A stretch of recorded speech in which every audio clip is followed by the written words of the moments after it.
इससे बड़ा ऑफर कुछ नहीं हो सकता।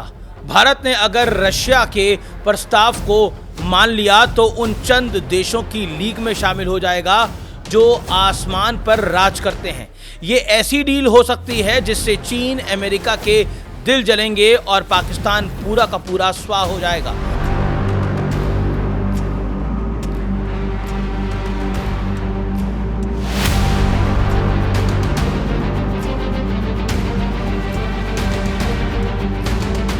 नमस्कार व्यूअर्स, मैं हूं अमीश देवगन।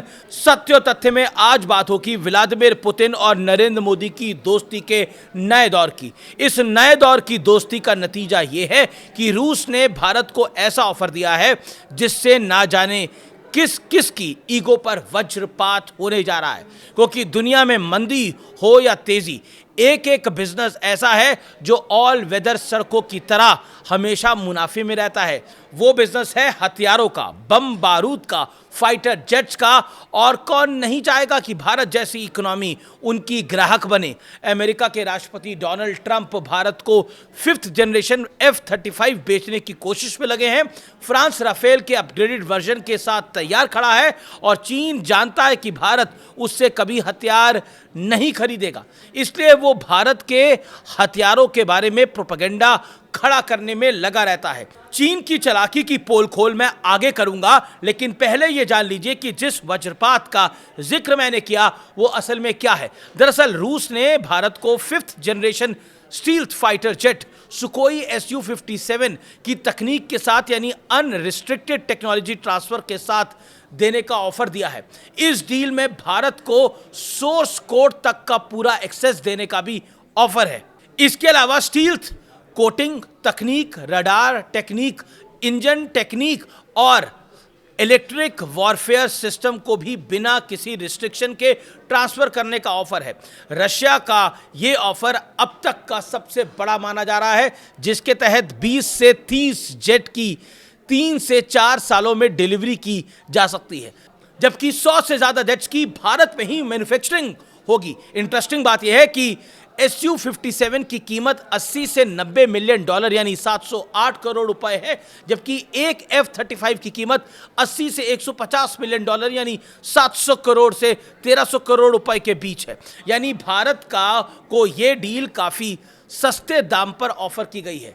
इस ऑफर की गंभीरता का अंदाजा इस बात से लगाइए कि नवंबर के पहले हफ्ते में Russian president Vladimir Putin Bharat आ रहे हैं। यानी इस डील को लेकर कुछ बातचीत तो निश्चित तौर पर दोनों देशों के बीच हो चुकी होगी। इन खबरों से अमेरिका खुश नहीं होगा। चीन को भी यह संभावित डील कतई पसंद नहीं आने वाली है। चाइना ने तो राफेल को बदनाम करने के लिए कोई कसर नहीं छोड़ी थी। अमेरिका की एक सरकारी रिपोर्ट में कहा गया है कि ऑपरेशन सिंदूर के बाद चीन ने भारत के राफेल के खिलाफ मिस इन्फॉर्मेशन का एक पूरा ड्राइव कैंपेन चलाया था। रिपोर्ट में यह भी कहा गया है कि फर्जी सोशल मीडिया कैंपेन और AI की फर्जी तस्वीरों के जरिए राफेल क्रैश का झूठा प्रोपेगेंडा फैलाया गया, बनाया गया। चीन ने ऐसा अपने फाइटर जेट J-35 की मार्केटिंग के लिए किया था, क्योंकि पाकिस्तानी एयरफोर्स अमेरिकी F-16 के अलावा चाइनीज J-35 इस्तेमाल करती है।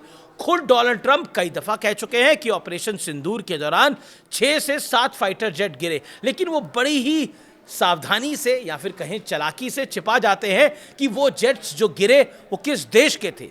ये भी याद कीजिए कि भारत में कौन बार बार पूछ रहा था कि हमारे कितने जेट्स गिरे हैं। आपको याद है ना?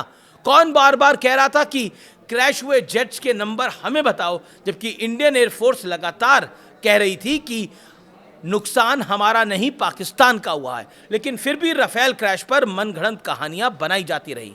चीन और अमेरिका अपने अपने फायदे के लिए फ्रेंच फाइटर जेट कंपनी को नीचा दिखाना चाहते थे, यह समझ में आता है। लेकिन भारत में अमेरिका और चाइनीज लाइन को क्यों आगे बढ़ाया जा रहा था, यह समझ से परे है। और वो भी ऐसे वक्त में जब देश युद्ध के हालात में खड़ा था। यूक्रेन को देख लीजिए या फिर इजराइल को देख लीजिए, युद्ध हुआ तो पक्ष विपक्ष सब एक हो गए। लेकिन भारत में तो ये चलन हो गया है कि अगर नरेंद्र मोदी सांस लेने को कहें तो उसका भी विरोध शुरू हो जाएगा। इसलिए कहा जाता है कि आज का विपक्ष मोदी का विरोध करते करते भारतवर्ष का, हमारे देश का विरोध विरोध करने में लग गया है। हैरान मत होइएगा, अगर रशिया के साथ भारत Su-57 वाली डील को डन कर देता है तो देश में एक बार फिर राफेल डील की तरह चौकीदार चोर है जैसे आंदोलन खड़े करने की कोशिश होगी।